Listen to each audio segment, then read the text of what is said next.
পরে কত জায়গা থেকে কত রকম ভুল বের করে ঠিকঠাক করে দিয়েছে, এটা একটা অনবদ্য কাজ হয়েছে। যাই হোক, এই বইটা সম্বন্ধে একটু বলতে পারি যে আমি পেশায় যেহেতু ভূতাত্ত্বিক, তো এমনিতে ভারতের সব জায়গায় ঘুরে বেরিয়েছি কাজের খাতিরে। ওএনজিসিতে ছিলাম, অয়েল অ্যান্ড নেচার গ্যাস কর্পোরেশনে। লেখাটা আমার একটা বাতিকের মতো আর কি, না লিখতে পারলে রোজ একটু করে খারাপ লাগে। রোজই ফেসবুকে কিছু না কিছু থাকে, এছাড়া অনেক জায়গায় আমি লিখি, কাগজেও থাকে, নিউজ পেপারে। তো এই ভ্রমণ কাহিনীটা অ্যাকচুয়ালি অনেকগুলি ভ্রমণ কাহিনীর সংযোজন একসাথে। এরপরেও এত ভ্রমণ কাহিনী বেঁচে আছে যে আরো দুটো বই করা যাবে আর কি। যাই হোক, সেটা নির্ভর করছে এই বইয়ের সার্থকতার উপরে, এবং অবশ্যই আমি কি লিখেছি সাহিত্য পাস না ব্যাংকশাপ, সেটা পাঠকেরা বিচার করে দেখবেন। আমার মতে ভ্রমণ কাহিনী মানে শুধু বাড়ি থেকে বেরোলাম, গাড়ি ভাড়া করলাম, বুকিং হলো, একদিন ফেল হয়ে গেল, তারপরে তৎকালে টিকিট কাটলাম, হোটেলে পৌঁছতে গিয়ে গাড়ি পেলাম না, গিয়ে ভাতের সাথে মাছ পেলাম না, এগুলো ভ্রমণ কাহিনী না। এগুলো হচ্ছে আপনি বাড়িতে থাকতে যা করতেন সেটাই বাইরে গিয়ে করলেন। ভ্রমণ কাহিনী হচ্ছে যদি ঐতিহাসিক জায়গায় যান অথবা সৌন্দর্যবর্ধন জায়গায় যান, যেটা আমরা দার্জিলিং বলতে পারি, আবার দিল্লি গেলেন আপনি ঐতিহাসিক জায়গায়, রাজস্থান গেলেন ঐতিহাসিক জায়গায়, শ্রীলঙ্কা গেলেন ঐতিহাসিক জায়গায়, যেটা এখানে আছে। এইসব জায়গায় গিয়ে আপনি ওখানকার খাওয়া দাওয়া যেমন এনজয় করবেন, ওখানকার মানুষজনের সাথে সম্পর্ক কিরকম, তাদের সামাজিক বন্ধন যেমন, সেটা যেমন এনজয় করবেন, তেমনি সেই জায়গার ইতিহাসটাও খোঁজার চেষ্টা করবেন। যে কোনো জায়গার ইতিহাস যদি আমরা না জানতে পারি, সেটা যত ক্ষুদ্রই হোক, যত তুচ্ছই হোক, প্রত্যেকটি জায়গা, প্রত্যেকটি নামের পেছনে, প্রত্যেকটি ঘটনার পেছনে একটা ইতিহাস ঘটে আছে।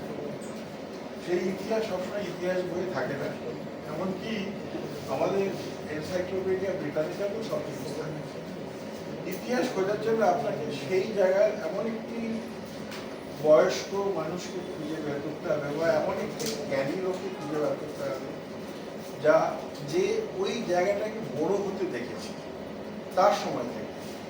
সে তার কাছে যা সংগ্রহ আছে সেটা তার আগের জন্মের, আগের জেনারেশনের যে লোক, সেই সংগ্রহটা আছে, প্লাস তার নিজের সংগ্রহটা আছে।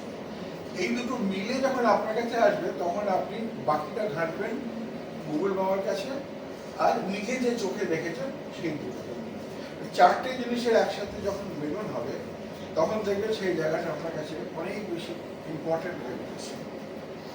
যেমন একটা এক্সাম্পল, মুর্শিদাবাদ। মুর্শিদাবাদে কত কিছু আছে দেখা। মুর্শিদাবাদ আমাদের ইতিহাসের একটা মাইলস্টোন। যখন ইংরেজ আমাদের দেশে এলো, আমরা শুধু এইটুকুই জানি যে মীর জাফর ঈশ্বরের হাতে ধরা পড়েছিল, তাই সিরাজ হেরে গেছে। কিন্তু সিরাজের চরিত্র কেমন ছিল, সিরাজের উপর কেন লোকের রাগ ছিল, তার নিজের আত্মীয় স্বজনের কেন রাগ ছিল, তার মামা মামির কেন রাগ ছিল, এই প্রজাদের উপর কেন রাগ ছিল, সেগুলো যদি আপনি জানতে চান তাহলে আপনাকে মুর্শিদাবাদে এইগুলো সব খুঁজে দেখতে হবে। কিন্তু সিরাজ মানুষ হিসাবেও একটা ভালো মানুষ ছিল, কিন্তু তার কাছে আমি যতটুকু বুঝেছি গিয়ে, যে তার মধ্যে সবসময় একটা সেন্স অফ ইনসিকিউরিটি কাজ করে। এই যে sense of insecurity as a সম্রাট, সেটা কিন্তু কোনো বইয়ে লেখা নেই, আপনি কোথাও পাবেন না। পলাশির যুদ্ধে নিয়ে 3-4টে বই আছে, সেখানেও আপনি কথাটা পাবেন।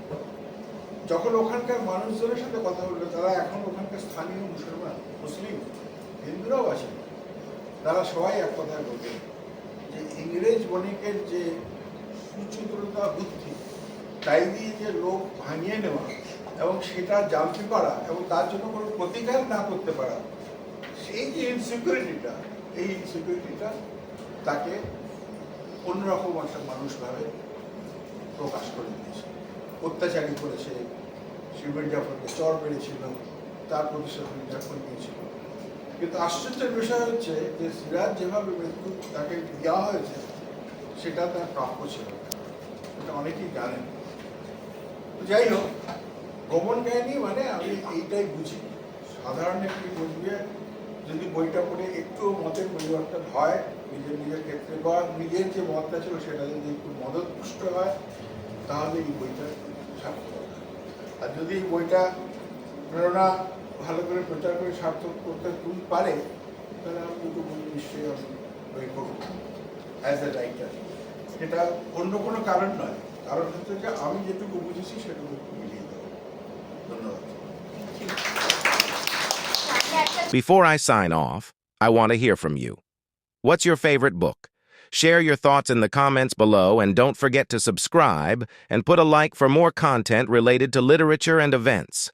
Until next time, happy reading.